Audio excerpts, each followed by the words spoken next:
Good morning everyone. आपका स्वागत है हमारी YouTube channel all the teachers study में। पहला प्रश्न है, ऐसा काल जिसका कोई लिखित विवरण नहीं मिलता कहलाता है। तो ऐसा काल जिसका कोई लिखित विवरण नहीं मिलता उसे क्या कहते हैं? इसका सही उत्तर हो जाएगा प्रागैतिहासिक काल। तो याद रखिएगा, प्रागैतिहासिक काल किसे कहते हैं? जिसका कोई लिखित विवरण नहीं मिलता। तो ऑप्शन सी हो जाएगा आपका सही उत्तर।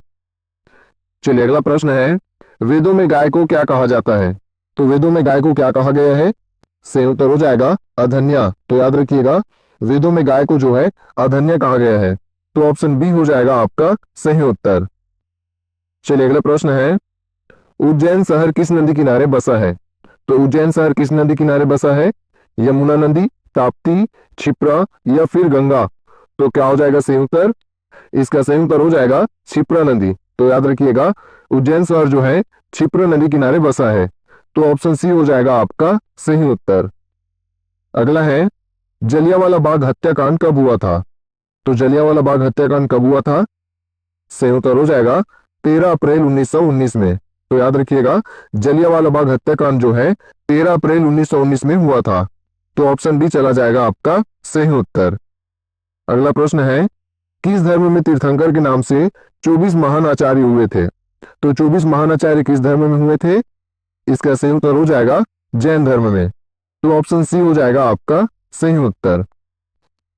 चलिए क्वेश्चन नंबर 6 है, भारत का नेपोलियन किसे कहा जाता है? तो भारत का नेपोलियन किसे कहते हैं? स्कंदगुप्त को, चंद्रगुप्त को, समुद्रगुप्त को या फिर इनमें से कोई नहीं? तो क्या हो जाएगा सही उत्तर? तो इसका सही उत्तर हो जाएगा समुद्रगुप्त को। तो याद रखिएगा, समुद्रगुप्त को जो है भारत का नेपोलियन कहा जाता है। तो ऑप्शन सी चला जाएगा आपका सही उत्तर। चलिए अगला प्रश्न है, केसरी नामक अखबार के संपादक कौन थे? तो केसरी नामक अखबार के संपादक कौन थे? इसका सही उत्तर हो जाएगा बाल गंगाधर तिलक। तो याद रखिएगा, बाल गंगाधर तिलक ने जो है केसरी नामक अखबार का संपादन किया था। और कब किया था? तो 1881 में उन्होंने जो है केसरी नामक अखबार का संपादन किया था। तो ऑप्शन बी हो जाएगा आपका सही उत्तर। चलिए अगला है, विलय की नीति किसने लागू किया था? तो विलय की नीति को किसने लागू किया था? इसका सही उत्तर हो जाएगा लॉर्ड डलहौजी ने। तो याद रखिएगा, विलय की नीति को जो है लॉर्ड डलहौजी ने लागू किया था। तो ऑप्शन डी हो जाएगा आपका सही उत्तर। अगला प्रश्न है, हुमायूंनामा पुस्तक की रचना किसने किया था? तो हुमायूंनामा पुस्तक की रचना किसने किया था? बाबर ने, बलबन ने, गुलबदन बेगम ने या फिर इनमें से कोई नहीं? तो क्या हो जाएगा सही उत्तर? इसका सही उत्तर हो जाएगा गुलबदन बेगम ने। तो याद रखिएगा, गुलबदन बेगम ने जो है हुमायूंनामा पुस्तक की रचना किया था। तो ऑप्शन सी हो जाएगा आपका सही उत्तर। अगला प्रश्न है, नालंदा विश्वविद्यालय की स्थापना किसने करवाया था? तो नालंदा विश्वविद्यालय की स्थापना किसके द्वारा किया गया था? सही उत्तर हो जाएगा कुमार गुप्त के द्वारा। तो ऑप्शन बी चला जाएगा आपका सही उत्तर। चलिए अगला प्रश्न है, भिलाई इस्पात संयंत्र किसके सहयोग से स्थापित किया गया था? तो भिलाई का जो इस्पात संयंत्र है वो किसके सहयोग से स्थापित किया गया था? अमेरिका, फ्रांस, सोवियत रूस या फिर जर्मन? तो क्या हो जाएगा सही उत्तर? तो इसका सही उत्तर हो जाएगा सोवियत रूस। तो याद रखिएगा, सोवियत रूस की सहायता से जो है भिलाई इस्पात संयंत्र का स्थापना किया गया था। और कब किया गया था? तो 1950 में जो है रूस की सहायता से इसका स्थापना किया गया था। तो ऑप्शन सी चला जाएगा आपका सही उत्तर। चलिए अगला प्रश्न है, दिन ए इलाही की स्थापना किसने किया था? तो दिन ए इलाही की स्थापना किसने किया था? सही उत्तर हो जाएगा अकबर ने। तो याद रखिएगा, अकबर ने जो है दिन ए इलाही की स्थापना किया था। तो ऑप्शन बी हो जाएगा आपका सही उत्तर। अगला प्रश्न है, तापक्रम विलोमता का वास्तविक अर्थ क्या है? तो तापक्रम विलोमता का वास्तविक अर्थ क्या है? समय के साथ तापमान का बढ़ना, या फिर बढ़ती ऊंचाई के साथ बढ़ता तापमान, या फिर बढ़ती ऊंचाई के साथ तापमान का घटना, या फिर इनमें से कोई नहीं? तो क्या हो जाएगा सही उत्तर? तो इसका सही उत्तर हो जाएगा बढ़ती ऊंचाई के साथ तापमान का घटना। तो ऑप्शन सी हो जाएगा आपका सही उत्तर। चलिए अगला प्रश्न है, भीमबेटका प्राचीन काल का एक प्रसिद्ध स्थल भारत के खालिस्तान राज्य में है। तो भीमबेटका भारत के किस राज्य में है? मध्य प्रदेश में, उत्तर प्रदेश में, सिक्किम में या फिर अरुणाचल प्रदेश में? तो क्या हो जाएगा सही उत्तर? इसका सही उत्तर हो जाएगा भीमबेटका जो है भारत के मध्य प्रदेश में स्थित है। तो ऑप्शन ए चला जाएगा आपका सही उत्तर। चलिए अगला प्रश्न है, प्राचीन भारतीय इतिहास के किस काल में मिट्टी के बर्तनों का पता लगाया गया था? तो किस काल में मिट्टी के बर्तनों का पता लगाया गया था? इसका सही उत्तर हो जाएगा नवपाषाण काल में। तो याद रखिएगा, नवपाषाण काल में जो है मिट्टी के बर्तनों का पता लगाया गया था। तो ऑप्शन डी हो जाएगा आपका सही उत्तर। चलिए अगला है, प्रागैतिहासिक काल के पहले के युग को क्या कहा जाता है? तो प्रागैतिहासिक काल के पहले के युग को किस नाम से जाना जाता है? इसका सही उत्तर हो जाएगा पूरा पाषाण काल के नाम से। तो प्रागैतिहासिक काल के पहले का युग कौन सा था? पूरा पाषाण काल। तो ऑप्शन बी चला जाएगा आपका सही उत्तर। अगला प्रश्न है, येलोस्टोन नेशनल पार्क कहाँ स्थित है? तो येलोस्टोन नेशनल पार्क कहाँ स्थित है? इसका सही उत्तर हो जाएगा यूएस में। तो याद रखिएगा, येलोस्टोन नेशनल पार्क जो है यूएस में स्थित है। तो ऑप्शन सी चला जाएगा आपका सही उत्तर। चलिए अगला प्रश्न है, पृथ्वी की जुड़वा बहन किस ग्रह को कहा जाता है? तो पृथ्वी की जुड़वा बहन किस ग्रह को कहते हैं? बुध ग्रह को, शुक्र को, बृहस्पति को या फिर मंगल को? तो क्या हो जाएगा सही उत्तर? तो इसका सही उत्तर हो जाएगा शुक्र ग्रह। तो देखिए, रोला है भाई शुक्र ग्रह का। दुनिया में जितने भी उपाधि है सब इसी ग्रह ने ले रखा है। तो भोर का तारा भी किसे कहते हैं? शुक्र ग्रह को। संध्या का तारा किसे कहते हैं? शुक्र ग्रह को। और सबसे चमकीला तारा किसे कहते हैं? शुक्र ग्रह को। तो ऑप्शन बी चला जाएगा आपका सही उत्तर। चलिए अगला प्रश्न है, राष्ट्रपति के पास सर्वोच्च न्यायालय में परामर्श करने की शक्ति किस अनुच्छेद में है? तो इसका सही उत्तर हो जाएगा अनुच्छेद 143। तो ऑप्शन सी चला जाएगा आपका सही उत्तर। चलिए अगला प्रश्न है, निम्नलिखित में से गोरुमारा राष्ट्रीय उद्यान कहाँ स्थित है? तो गोरुमारा राष्ट्रीय उद्यान कहाँ स्थित है? इसका सही उत्तर हो जाएगा पश्चिम बंगाल में। तो याद रखिएगा, गोरुमारा राष्ट्रीय उद्यान जो है पश्चिम बंगाल में स्थित है। तो ऑप्शन बी चला जाएगा आपका सही उत्तर। अगला है, इनमें से कौन सार्वजनिक सेवा प्रणाली में शामिल नहीं है? तो इनमें से कौन सार्वजनिक सेवा प्रणाली में शामिल नहीं है? ग्रामीण स्तर पर संचालित अस्पताल, या फिर सरकार द्वारा संचालित अस्पताल, या फिर निजी तौर पर संचालित अस्पताल? तो क्या हो जाएगा सही उत्तर? इसका सही उत्तर हो जाएगा निजी तौर पर संचालित अस्पताल। तो ऑप्शन सी हो जाएगा आपका सही उत्तर। चलिए अगला प्रश्न है, रविंद्रनाथ टैगोर द्वारा स्थापित संस्था कौन सी है? तो रविंद्रनाथ टैगोर ने किस संस्था का स्थापना किया था? इसका सही उत्तर हो जाएगा विश्व भारती विश्वविद्यालय। तो ऑप्शन ए हो जाएगा आपका सही उत्तर। चलिए अगला प्रश्न है, एलोरा के कैलाश मंदिर का निर्माण किस शासक द्वारा करवाया गया था? तो एलोरा के कैलाश मंदिर का निर्माण किसके द्वारा करवाया गया था? सही उत्तर हो जाएगा नरेश कृष्ण के द्वारा। तो ऑप्शन बी चला जाएगा आपका सही उत्तर।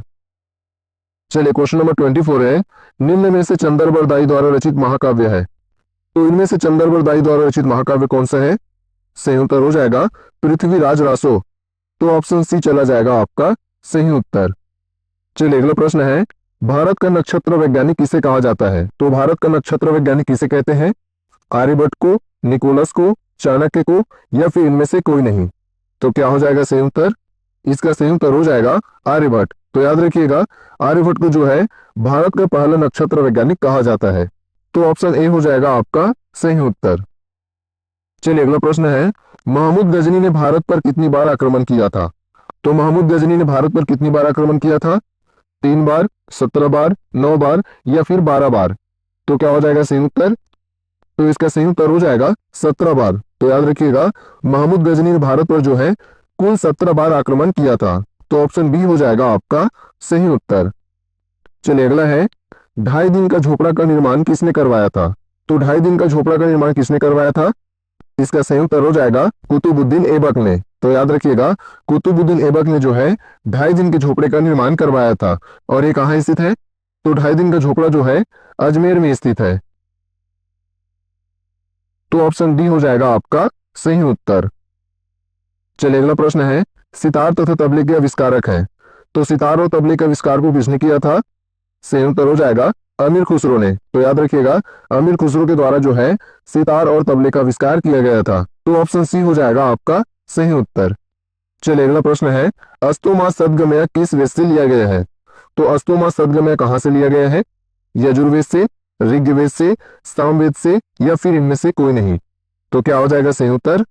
इसका सही उत्तर हो जाएगा ऋग्वेद से। तो याद रखिएगा, अस्तोमा सद्गमय जो है ऋग्वेद से लिया गया है।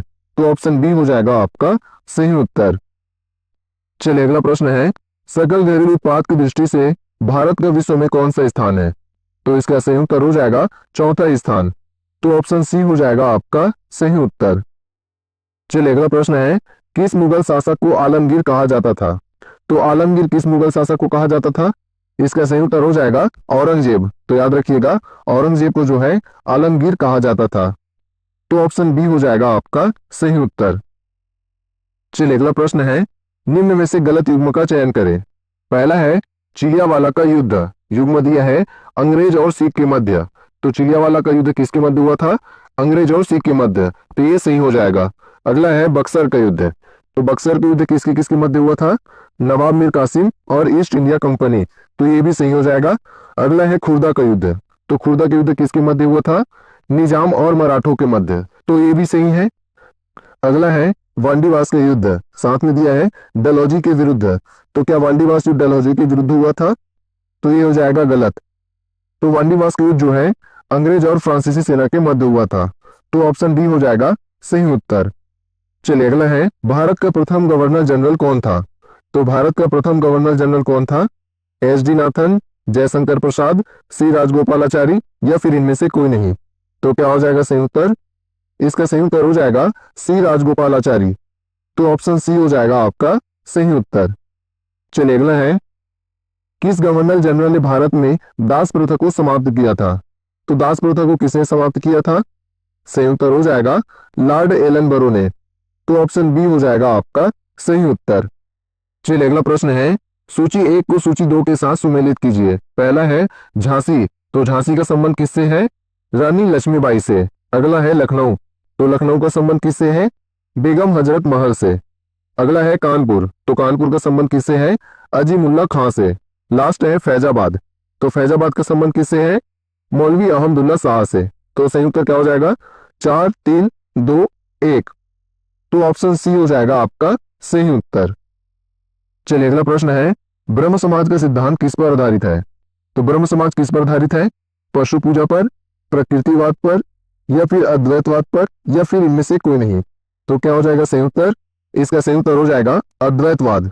तो याद रखिएगा, ब्रह्म समाज जो है अद्वैतवाद के सिद्धांत पर कार्य करता है। तो देखिए यहाँ पर 3 प्रश्न बनता है। पहला ये कि ब्रह्म समाज का सिद्धांत किस पर कार्य करता है। दूसरा ये कि ब्रह्म समाज की स्थापना कब हुआ था। तो ब्रह्म समाज की स्थापना कब हुआ था? तो 20 अगस्त 1828 में जो है ब्रह्म समाज का स्थापना हुआ था। और तीसरा ये कि ब्रह्म समाज का स्थापना किसके द्वारा किया गया था। तो ब्रह्म समाज की स्थापना जो है राजा राम मोहन द्वारा किया गया था। तो ऑप्शन सी चला जाएगा आपका सही उत्तर। चलिए अगला प्रश्न है, भारत की पहली महिला मुस्लिम शासक कौन थी? तो भारत की पहली महिला मुस्लिम शासक कौन थी? सही उत्तर हो जाएगा रजिया सुल्तान। तो याद रखिएगा, रजिया सुल्तान जो है भारत की पहली महिला मुस्लिम शासक थी। तो ऑप्शन बी हो जाएगा आपका सही उत्तर। अगला प्रश्न है, किस सुल्तान को खुदा का साया कहते थे? तो खुदा का साया किस सुल्तान को कहा जाता था? सही उत्तर हो जाएगा बलबन को। तो याद रखिएगा, बलबन को जो है खुदा का साया कहा जाता था। तो ऑप्शन ए हो जाएगा आपका सही उत्तर। चलिए अगला प्रश्न है, भारत का पहला क्रांतिवीर कौन था? तो भारत का पहला क्रांतिवीर कौन था?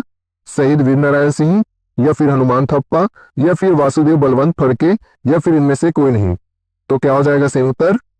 इसका सही उत्तर हो जाएगा वासुदेव बलवंत फड़के। तो याद रखिएगा, भारत का पहला क्रांतिवीर जो है वासुदेव बलवंत फड़के को कहा जाता है। तो ऑप्शन सी हो जाएगा आपका सही उत्तर। चलिए अगला प्रश्न है, सुमेलित कीजिए। तो देखिए, सूची 1 में जो है व्यक्तित्व दिया गया है और सूची 2 में उनके द्वारा रचित महाकाव्य दिया गया है। तो आपको इनमें से सही युग्म का चयन करना है। पहला है पाणिनि। तो पाणिनि द्वारा किसकी रचना किया गया था? अष्टाध्यायी। अगला है वात्स्यायन। तो वात्स्यायन ने किसकी रचना किया था? कामसूत्र की। फिर अगला है चाणक्य। तो चाणक्य द्वारा किसकी रचना किया गया था? अर्थशास्त्र की। फिर लास्ट है कलहन। तो कलहन द्वारा किसकी रचना किया गया था? रजत रंगिनी। तो सही उत्तर क्या हो जाएगा? 3 1 4 2। तो ऑप्शन बी हो जाएगा आपका सही उत्तर। चलिए अगला प्रश्न है, वास्को डी गामा का भारत आगमन कब और कहां हुआ था? तो देखिए प्रश्न क्या पूछा है, वास्को डी गामा का भारत आगमन कब और कहां हुआ था? तो वास्को डी गामा का भारत आगमन जो है 1498 में कालंकर नामक बंदरगाह में हुआ था। तो ऑप्शन बी चला जाएगा आपका सही उत्तर।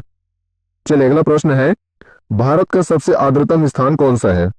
तो भारत का सबसे आर्द्रतम स्थान कौन सा है? चेन्नई, छत्तीसगढ़, मासिनराम, या फिर इनमें से कोई नहीं। तो क्या हो जाएगा सही उत्तर? इसका सही उत्तर हो जाएगा मासिनराम। तो ऑप्शन सी चला जाएगा आपका सही उत्तर। अगला प्रश्न है, खालिस्तान सौरमंडल का सबसे गर्म ग्रह है। तो सौरमंडल का सबसे गर्म ग्रह कौन सा है? तो इसका सही उत्तर हो जाएगा शुक्र ग्रह। तो देखिए मैंने पहले ही बोला था कि भाई शुक्र ग्रह का रूला है। दुनिया में जितनी भी उपाधि है सब इसी ग्रह ने ले रखा है। तो देखिए भोर का तारा किसे कहते हैं? तो इसका उत्तर भी हो जाएगा शुक्र ग्रह। संध्या का तारा किसे कहते हैं? तो इसका उत्तर भी हो जाएगा शुक्र ग्रह। मॉर्निंग स्टार किसे कहते हैं? तो इसका उत्तर भी हो जाएगा शुक्र ग्रह। और सबसे गर्म ग्रह कौन सा है? तो इसका उत्तर भी हो जाएगा शुक्र ग्रह। मतलब दुनिया में जितनी भी उपाधि है सब इसी ग्रह ने ले रखा है। तो ऑप्शन बी हो जाएगा आपका सही उत्तर। चलिए अगला प्रश्न है, निम्न में से अरब सागर में गिरने वाली नदियां हैं। तो इनमें से अरब सागर में गिरने वाली नदियां कौन सी है? ताप्ती, माही, लुनी या फिर उपरोक्त सभी? तो क्या हो जाएगा सही उत्तर? तो इसका सही उत्तर हो जाएगा उपरोक्त सभी। तो ऑप्शन डी चला जाएगा आपका सही उत्तर। चलिए अगला प्रश्न है, मुंह असंबद्धता कहाँ पाया जाता है? तो मुंह असंबद्धता कहाँ पाया जाता है? सौरमंडल में, समताप मंडल में या फिर भूपरपट्टी की ऊपरी सतह में या फिर भूपटल एवं मेंटल के बीच में? तो क्या हो जाएगा सही उत्तर? इसका सही उत्तर हो जाएगा भूपटल एवं मेंटल के बीच में। तो ऑप्शन डी चला जाएगा आपका सही उत्तर। चलिए अगला प्रश्न है, सामाजिक विज्ञान पढ़ाते समय एक शिक्षक को किन किन बातों पर ध्यान केंद्रित करना चाहिए? तो देखिए आप सब गुणी विद्वान भावी शिक्षक शिक्षिकाएं हैं। तो अगर आप विद्यार्थियों को सामाजिक विषय पढ़ाते हैं तो आपको किन किन बातों पर ध्यान केंद्रित करना चाहिए? पहला पाठ्यक्रम पर, या फिर घटना तिथि याद कराने पर, या फिर तथ्य मूल्यों तथा पैटर्न पर, या फिर इनमें से कोई नहीं? तो क्या हो जाएगा इसका सही उत्तर? तो देखिए इसका सही उत्तर हो जाएगा तथ्य मूल्यों तथा पैटर्न पर। तो ऑप्शन सी चला जाएगा आपका सही उत्तर। चलिए अगला प्रश्न है, सर्वोच्च न्यायालय संविधान की सर्वोच्चता को संरक्षित करता है। ऑप्शन दिए हैं वैधि प्रक्रिया के द्वारा या फिर विधि द्वारा स्थापित प्रक्रिया द्वारा। तो क्या हो जाएगा सही उत्तर? इसका सही उत्तर हो जाएगा केवल बी सही है। तो सर्वोच्च न्यायालय संविधान की सर्वोच्चता को कैसे संरक्षित करता है? विधि द्वारा स्थापित प्रक्रिया द्वारा। तो ऑप्शन बी हो जाएगा आपका सही उत्तर। चलिए क्वेश्चन नंबर 48 है, the history of human marriage नामक पुस्तक के रचयिता कौन है? तो इसका सही उत्तर हो जाएगा वेस्टरमार्क। तो याद रखिएगा वेस्टरमार्क के द्वारा जो है हिस्टोरी ऑफ ह्यूमन मैरिज नामक पुस्तक जो है 1921 में लिखा गया था। तो ऑप्शन सी हो जाएगा आपका सही उत्तर। चलिए अगला प्रश्न है, मदर ऑफ इंडिया रिवॉल्यूशन किसे कहा जाता है? तो मदर ऑफ इंडिया रिवॉल्यूशन किसे कहते हैं? मदर टेरेसा को, मैडम बीकाजी कामा को, या फिर रजिया सुल्तान को, या फिर सावित्रीबाई फुले को? तो क्या हो जाएगा सही उत्तर? इसका सही उत्तर हो जाएगा मैडम बीकाजी कामा को। तो ऑप्शन बी चला जाएगा आपका सही उत्तर। चलिए अंतिम प्रश्न है, आराम बाग किस शासक द्वारा बनवाया गया था? तो आराम बाग को किसके द्वारा बनवाया गया था? हुमायूं द्वारा, अकबर द्वारा, बाबर द्वारा या फिर स्कंदगुप्त द्वारा? तो क्या हो जाएगा सही उत्तर? इसका सही उत्तर हो जाएगा बाबर द्वारा। तो याद रखिएगा आराम बाग को जो है बाबर द्वारा बनवाया गया था। तो ऑप्शन सी चला जाएगा आपका सही उत्तर। तो चलिए इस वीडियो में बस इतना ही। इस वीडियो में हमने टोटल 50 क्वेश्चन कवर किए।